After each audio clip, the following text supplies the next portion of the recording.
Hey everybody, welcome back to another video.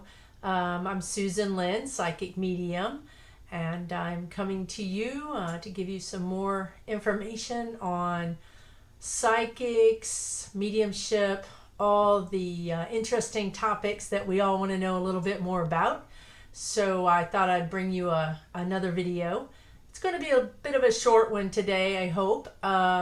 Really, I'm just going to tell you about a few readings that I've had and describe some of the funny and interesting points of them. I think it's always interesting to learn more about the readings and to see how the spirits on the other side, our loved ones on the other side, how they communicate.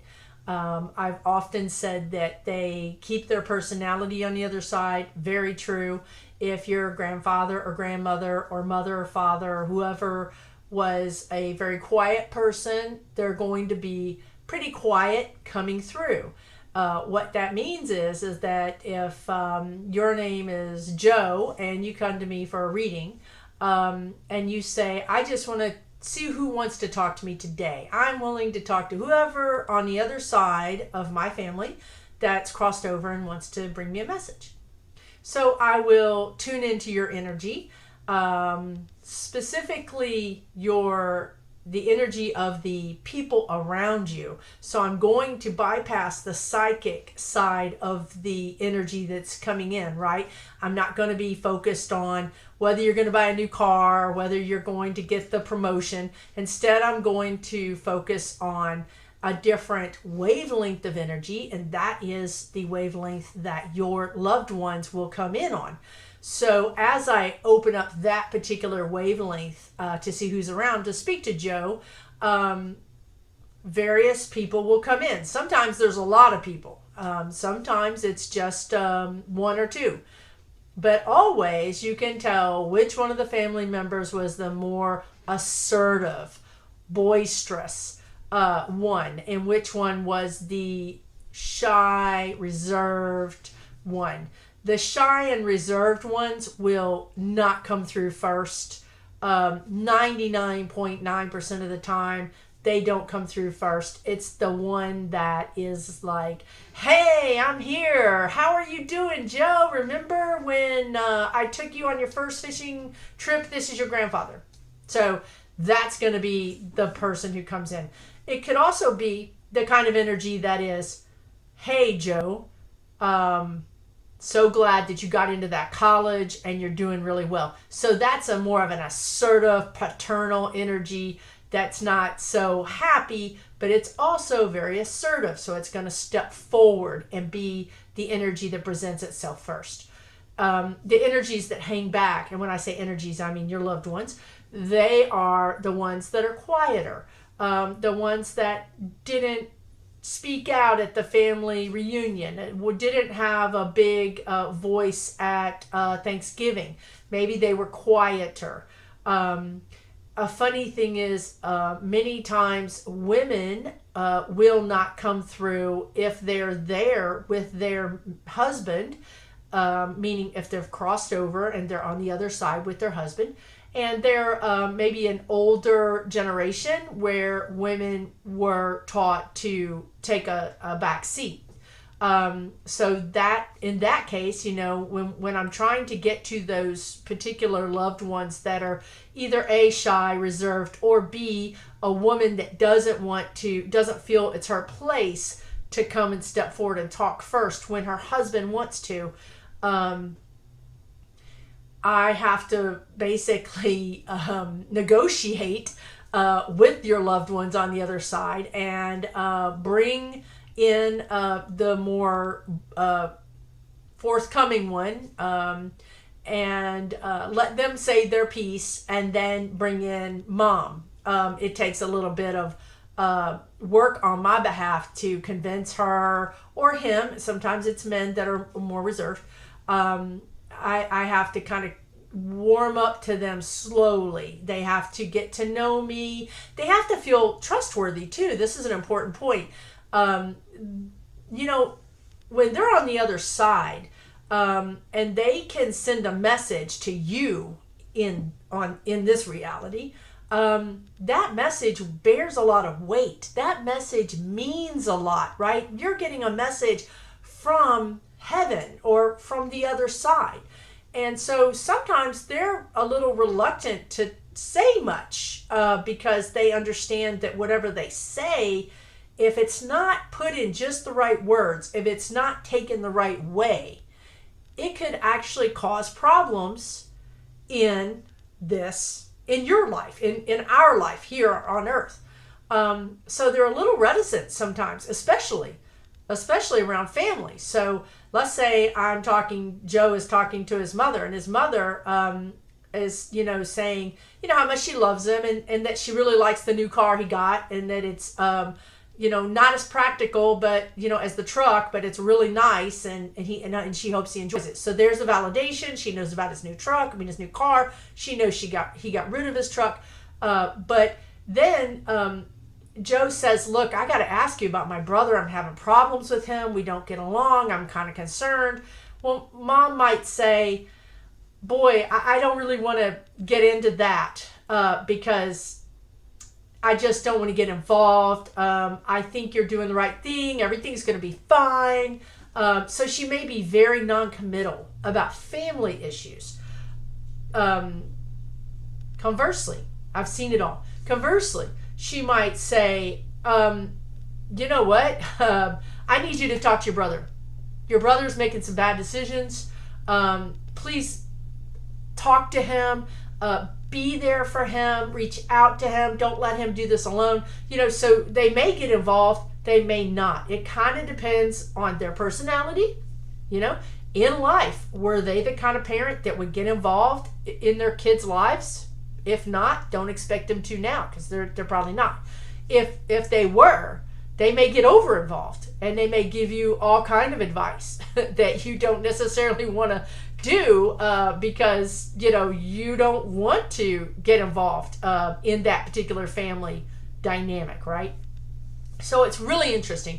But to give you an interesting story, I have more than a few, but right off the top of my head.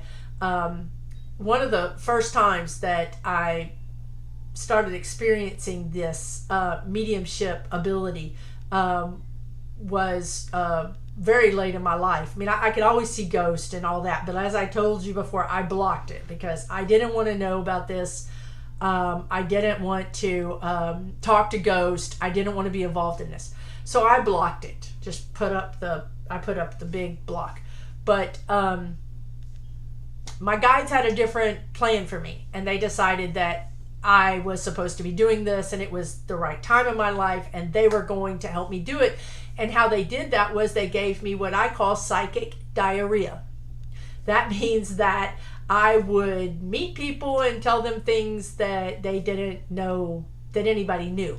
And that put me in some difficult positions sometimes.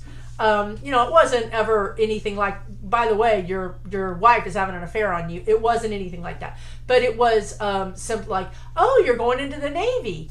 And you should see the look of shock on this 19-year-old's face because he hadn't even told his parents yet. And how in the world did I know? Matter of fact, nobody knew. So then I had to backpedal quite a bit. But so one of the first times the mediumship came through, a neighbor that lived next door came over to my house, and we were just chatting. And as she was leaving, I said, your daughter wants to talk to you, the one that's crossed over. And literally, as I said it, I was like, oh my gosh, get those words back and put them in your mouth, because what are you saying? What are you talking about? Literally, I was like, what did I just say? And she literally stopped dead in her tracks and turned around and looked at me. Listen, guys, I didn't even know she had daughters. I mean, this was the first time she had ever come to the house, and we had ever, spent any time talking at all. And it was just 15 minutes. So I didn't know anything about her. Much less I didn't know she had a daughter who had crossed over. So she looked at me and she said, okay, I'll be back in an hour. Yeah, I was like, what have I done? What have I done? Literally. So anyway, she comes back in an hour, and sure enough, her daughter comes through, gives her beautiful messages, validates everything, and because I think this was one of the most formal readings, the certainly the first formal reading, but also the first time I had really connected with this particular spirit. Her daughter stayed with me quite a bit and would pop in and say snide things, and just, like, she had a very funny personality, and so she would just be sarcastic with me and tell me that things were, this is going to happen or that's going to happen, and I would say no, it's not, and then I would drop whatever it was that she had said or whatever. So fast forward a few months later, and I'm with my neighbor, and we're going somewhere to like a meditation or something, because I had just discovered all this stuff, of course, right? So I'm like, hey, let's go do this. And she said, and I said, your daughter is coming to me now, and she's saying there's something funny that happened today, and it's really funny, and it's about you, and it's about you. I didn't know how to say this, but it's about how you went to the bathroom, but you couldn't hold it, and then you fell on the floor. And thankfully, my neighbor has a really fun sense of humor, and she died laughing. She laughed so hard. And she said, well, my granddaughter is visiting, and my granddaughter was doing something to make me laugh, and I couldn't stop laughing, and I told her I couldn't stop laughing and to stop doing that, and she wouldn't. And so I was trying to get to the bathroom so that I could pee, and before I could get there, I peed my pants in my own bathroom, and then I fell on the floor because I was laughing so hard. So again, her daughter saw this and wanted to out her mom, and basically, the way way daughters do, and your children do of a certain age, wanted to embarrass her, wanted to say, let me tell you what my mom did today, ask her about this. So I did, and so that's a funny story, because that just goes to show you. So they're seeing what you're doing, believe it or not, whether you want them to or not. And if they have a sense of humor on the other side, they're going to have a sense of humor in their communication. And because she had access to me, she just popped into my head and gave me that little story, which I passed on to my friend. And honestly, she laughed really, really hard, and then started crying, because she really knew her daughter was with her all the time. And that would be just the thing that her daughter would do. Her daughter would say to her sibling, you're not going to believe what mom did today. You're just not going to believe it. So that would be the kind of thing she would do. And it was very heartwarming to her, even more so than it was embarrassing. You know what I mean? That her daughter came through from the other side to share this funny thing that happened. And I'll give you another story. I don't want this to be forever long, obviously. But an interesting story. This has happened at least on 3 occasions. I have a reading, and I have my client, and my client is a woman all 3 times. This has happened more than 3 times, but the 3 times I'm thinking about. So the woman sits down and she says, I want to talk to anybody on the other side except for my ex-husband. I do not want to talk to my ex-husband. So I'm like, okay, I'll keep that in mind. If your ex, sure enough, who is the first person that shows up? The ex-husband. The ex-husband shows up. And I'm like, oh gosh, I'm sorry to say this, but your ex-husband is here. And I'm going to keep it short with him. I'm really not going to let him say much. He wants, on one occasion, he wanted to tell her that she got some money, of course, from the divorce. And then she used that money to buy a house. But the house was bigger than she, this is according to him, the house you bought was bigger than you needed. Now you're in debt too much. I told you when we were together, you're not good with money. I mean, I'm telling you, right? This guy is still grinding the axe from the other side. It's crazy. So, of course she didn't want to talk to him. This guy's got the same personality. He's got the same problems over there. It's nuts.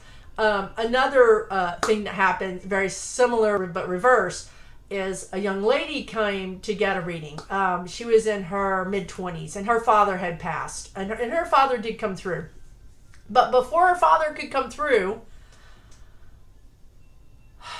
the mother of her ex-boyfriend came through.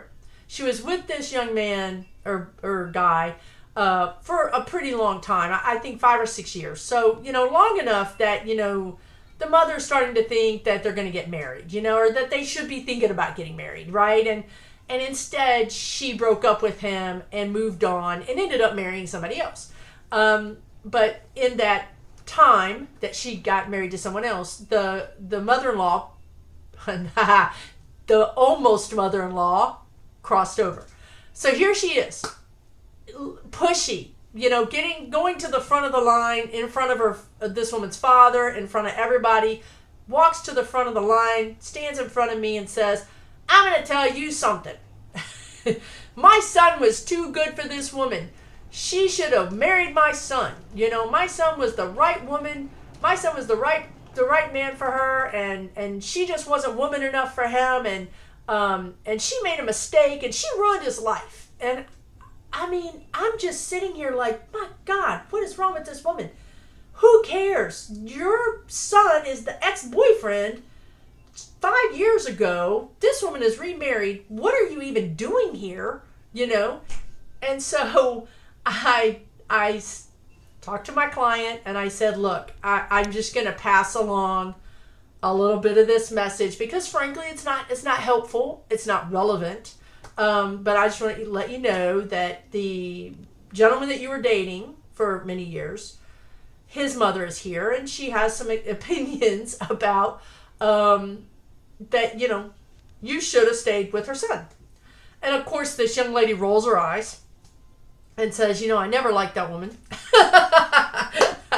And make her go away. And honestly, I did. I had to literally say, thank you for coming through with your message. I've received it and I have given it. And now I'm going to ask you to move out of this energy field, right? I'm going to ask you to step back. And when they don't do that, and sometimes they really don't, they really have that much of an axe to grind, I have to energetically push them back. So I have to energetically just kind of push them away so that other people that are more important to the person who's my client wants to hear from. So in this case, it was her dad who she really wanted to hear from. And he came through and he gave her a very important message. Then I just know you guys want to know all about this. I can just sense it. So the message, he died pretty young. And she was an adult, but he still died in his early 50s, which is, very young in my opinion. He came through, actually it was a really interesting reading. He came through to apologize to her about how he raised her. He ended up being the single parent, and he raised her and her 2 brothers. And, he raised her basically like he raised them. He let them all just run wild and do whatever they wanted to do.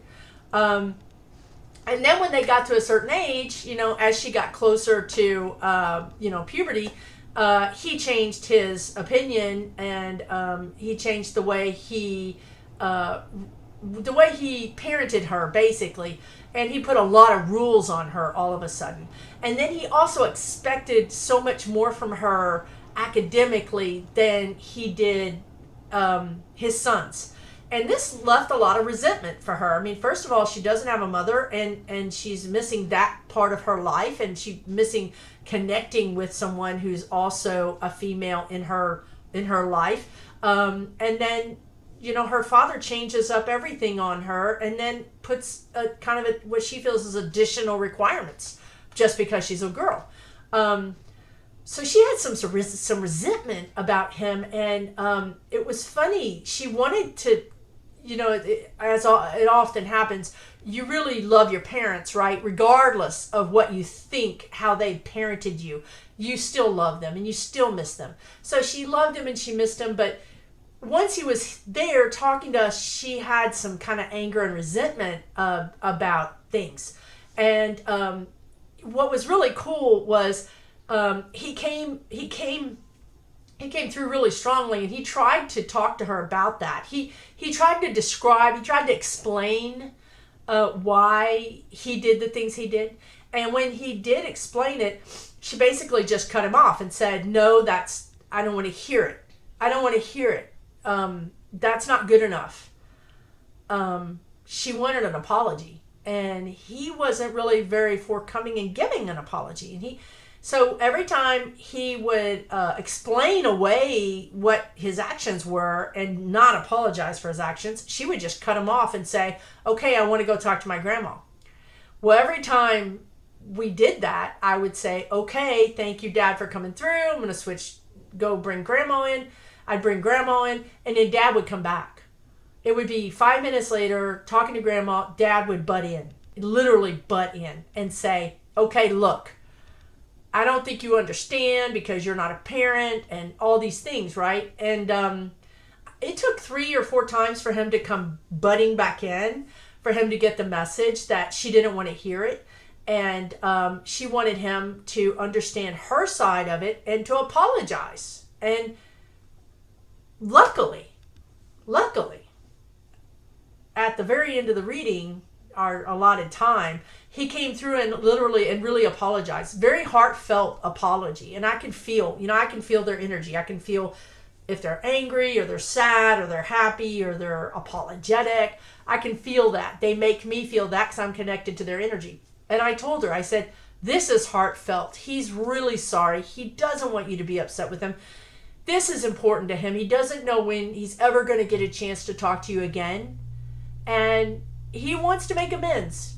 He wants to make amends and he wants to apologize.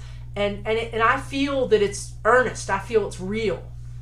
And that's when we had to break out the tissues. And she accepted his apology. And I really, really, truly hope that there was some very deep healing that happened right then. Some very deep healing on both of their behalves, right? Because that would be so amazing to go back and visit someone that you don't think you could talk to any longer and get an apology through and explain what happened and really mend those broken fences, if you will. So that was really special. But the kicker of that reading was after he got his apology accepted, and everybody was emotional, including myself. He had one last thing to tell her, and this is the best part. He told her that she was going to be having a baby, and because this was a mediumship reading and not a psychic reading. If it was a psychic reading, I would have tuned into her energy and I would have already known this. But instead, I was focused on talking to the people of her loved ones that have crossed over, right? So what a beautiful message for him to give her. And then she told both of me and him that she had taken a pregnancy test and it was positive, but it wasn't enough time for her to go. She didn't feel like it was a trustworthy positive, if you will. This would be her and her new husband's first child together, and she wanted to wait another week and do another pregnancy test. But what a beautiful thing for him to come through and validate for her. He validated that for her. He's still in her life. He still watches her. He still watches over her. He knew that she was pregnant. I mean, that just gives me goosebumps, because here's this guy who, I mean, we're not even going to talk about the mother-in-law, the almost mother-in-law, but here's this guy who comes through and really and truly at first is kind of like Mr. Tough Guy, look, I had to do what I had to do. I was an only parent. I did the best I could, get off my back, not very reachable, not very soft and cuddly. And he went through this whole process as she pushed him back and said, no, I don't want to talk to you anymore. I've heard your excuses over and over again, and you're not saying anything new, and I just don't want to talk to you, and I'm going to go talk to my grandmother. Finally, he got that message through his hard head and was able to come through and really be real with her, really talk to her from his heart and not from an ego position, if you will, of what he, protecting what he did. But he really came through from his heart and had a heart to heart with her and explained some things and then said, I'm sorry. You're right. I held you to a standard that was so high, and I put a lot of pressure on you. And I'm sorry that I did that. I'm sorry. Whereas earlier in the conversation, he literally said, yeah, I put a lot of pressure on you. And yeah, I really held you to a higher standard academically. I absolutely did. But look who has the college degree. You have the college degree. Your brothers don't have a college degree. So you should be thanking me. That was his attitude.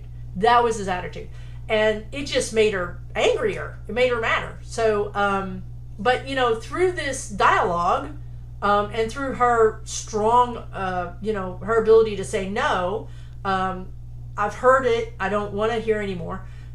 He was able to come full circle and give her an amazing gift. And he got an amazing gift. All of us got an amazing gift.